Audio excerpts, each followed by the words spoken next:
Hér á hjúkrunarheimilinu Dyngju á Egilsstöðum einkar blómlegt félagsstarf, sérstaklega í dag þar sem blómadagurinn í dag. En það ekki bara blómin sem eru litrík, heldur líka steinarnir sem fólki hér búið að mála. Það óhætt að segja, hér sé allt eins og blómstrið eina. Það blómadagurinn hérna í dag, já, hvað er að vera? Það bara verið að skreita fyrir sumarið, setja niður blóð fyrir sumarið og ræða hérna stéttinni.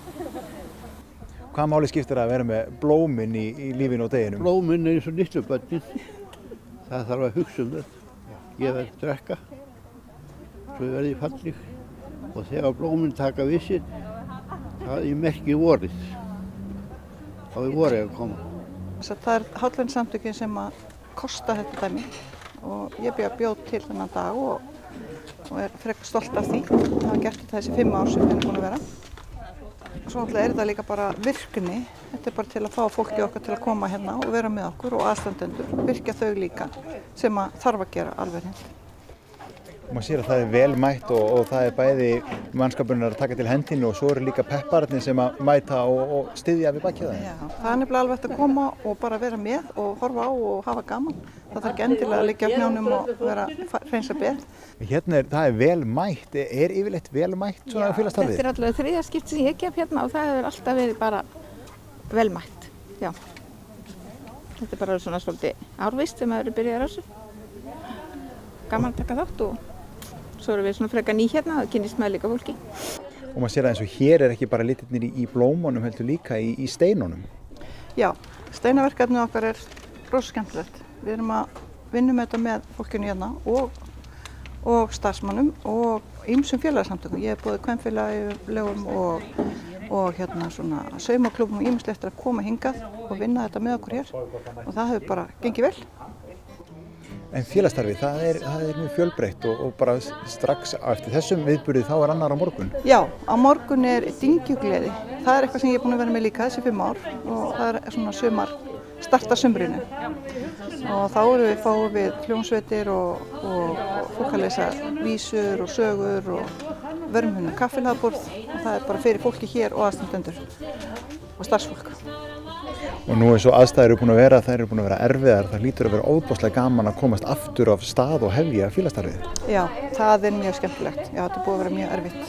En samt þetta fólk alveg ótrúlega duglegt að bara gera eitthvað fyrir sjálfa sig, sko. Stefáni, það nú aldeilis falleg blómin. Já, það bara fín. Áttu þér eitthvað uppáhaldsblóm? Nei, ég nefnilega ekki voðalega mikið blómakona. Þetta skreytmálið ekki? En þau eru falleg. Fallið þegar maður raðar þeim saman, eða ekki svona mismunandi og mismunandi litir? Jú, þetta rosalega flott. Þú elskar appelsínugult eins og varst að raða saman? Já. Það sést alveg hvar þú varst. Ha? Það sést alveg hvar þú varst þessi appelsínugula. Já. Það mjög fyrir alltaf appelsínugulur svo lit, fallegur. Já, mjög grunar það. Hann mjög fallegur. Já. Hjúkrunarheimilið Dyngja sem hérna fyrir aftan okkur, þetta lítur út eins og 5 stjörnu hótel hreinlega. Hér hlýtur að vera gott að vera. Já, mjög gott. Það gott af fólk hérna. Mjög gott. Og eins og með mig þá hugsa þeir eins og ég sé lítið barn. Er það ekki voða notalegt? Jú, það notalegt. Hvaða blóm í mestu uppáhaldi? Hjá mér? Mér finnst alltaf stjúpurnar og morgunfrúrnar og eiginlega bara allt. Mér finnst bara allt fallegt. Ég held mikið upp á það og já, flaugisblómin, bara allt. Þetta allt svo fallegt núna. Og, já. En þín uppáhaldsblóm, hver eru þau? Já, þetta var góð spurning. Mér finnst eirarósir falleg. Ég var í morgunsundi og vissi að ég kæmi hingað að hjálpa við Dyngju eftir hádegi og svo fór að yrkja það. Fjallær, einær, blönduð beð, bæta á sín Dyngju, ljúft þá margra lyftist geð, lítið kostar pengju. Filip, þú ert duglegur að lesa ljóð hérna fyrir íbúa. Duglegur, það líka mér til skemmtunar.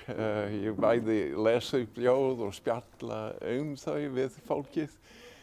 Ég hef gert það á 2 deildum hér, flesta föstudaga. Veiran kom í veg fyrir það allt of lengi. Mér fannst gaman að geta byrjað aftur, en En ég hef lesið nánast eingöngu úr Aldrei gleymist Austurland sem fyrsta safn austfirskra ljóða og kom út 1949. Þá voru að ég held allir íbúar Dyngju strax í bernsku eða unglingar og heyrðu þessi ljóð hjá foreldrum sínum og víðar og það mjög gaman að spjalla þau við fólki sem býr á Dyngju. Ertu eitthvað að fara með frumsamið líka í bland? Varla á þeim stundum. Við erum að lesa ljóðin frá upphafi til enda, frá fyrstu síðum Aldrei gleymist Austurland. En stundum kem ég með sérvísu handa einhverjum úr hópnum eða sem ég samdi á leið í Dyngju til að lesa og mér datt í hug vegna veðursins eða svoleiðis.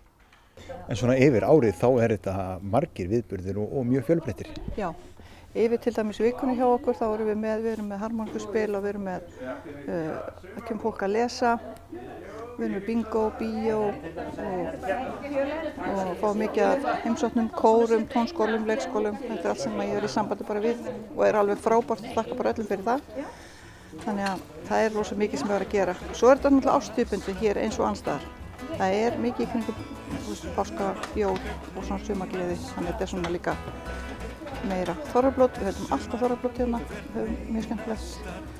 Við erum hérna með sal sem við höldum svona kvöldskemmtanir sem við kannski veitum ekki alveg hvað við gerum meira. En hérna það mjög vinsælt, það einu sinni í mánuði. Þetta mjög margt sem við erum að gera.